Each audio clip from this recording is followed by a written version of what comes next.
What is Marian Consecration? Marian Consecration is basically giving yourself completely to Mary so she can lead you to Jesus. It's like saying, Mary, I trust you with my life, my prayers, and everything I do. Help me to grow closer to Christ. She takes your hand and she guides you to holiness. Marian Consecration is the quickest, surest, and easiest path to Jesus. It means doing everything with Mary, in Mary, and for Mary. So think of the 33 days of preparation as a spiritual boot camp with Mary, as your coach. Each day you're diving into prayers and reflections, and they just help you to get rid of worldly distractions. You grow in faith and you gear up and you give yourself completely to Jesus through Mary. So, Fra Leo, what made you consecrate yourself to Mary? Well, it's a good question. I would say that it wasn't really my decision originally to consecrate myself to Mary, but she led me to it because I was living a really sinful life in the world in my teenage and university years. I was drinking, even taking drugs on nights out with my friends and also living in sinful relationships. But Our Lady saved me from that. And I remember one occasion I was on a plane from France to England, and there was a huge storm that we were going through. There was a massive amount of turbulence. And I thought I was going to die. And I knew that if I died in that moment, I was going to go to hell. So I just called out to Our Lady interiorly, Mary, please save me. And I remember after coming back home after that experience, I began to grow closer to her. I began to pray the rosary more. It brought great peace. And then eventually she helped me when I went to Lourdes to visit Our Lady's shrine. She helped me to discern God's will for my vocation as a Franciscan friar.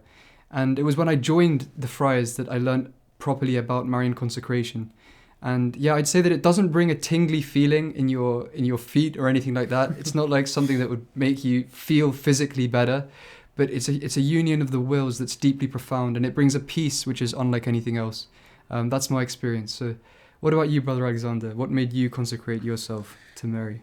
Yeah, so for me, I definitely want to thank God for my mom because she's the one who brought me up in the faith, and she's the one who took us to Mass regularly. I didn't always go willingly. She had to bribe us. She had to give us snacks. I was that kid that all the people were just annoyed of because I was always screaming. And I wasn't a baby. I was like around 8 years old. I was old enough to where I didn't have to make all this noise. I wasn't a baby anymore.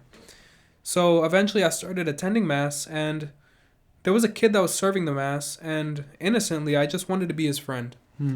And because of that, I eventually asked the priest if I could start serving the Mass. And after a month, I was just watching, observing. I began to serve the Mass. So at this point, I knew Jesus existed. And I did believe that he was real, but it never was very profound for me. I didn't think about it too much because I was just a kid. Mm-hmm. And just serving the Mass, he began to slowly draw me to himself. And it formed into a love for the Eucharist. And as I continued to get older and older, I started to realize how the Mass really was Calvary. Mm. How the crucifixion, how Jesus gives Mary to us every single Mass. And that's what led me to Marian Consecration, just realizing Mary's presence, her role in our salvation. I'd honestly recommend to just give your sentiments to Mary.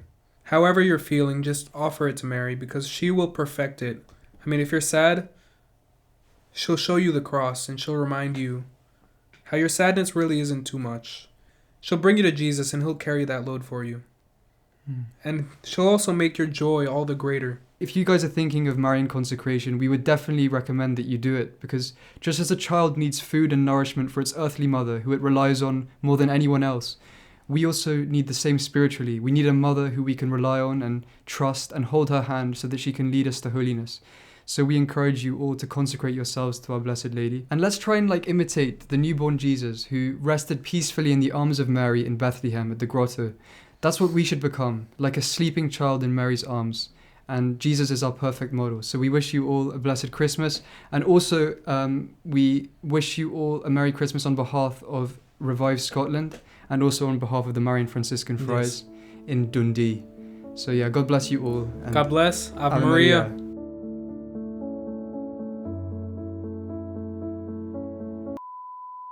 Don't forget to subscribe, hit the bell, jump on your head, and jump. Hi. Jump, jump, jump. Keep jumping. Don't stop jumping.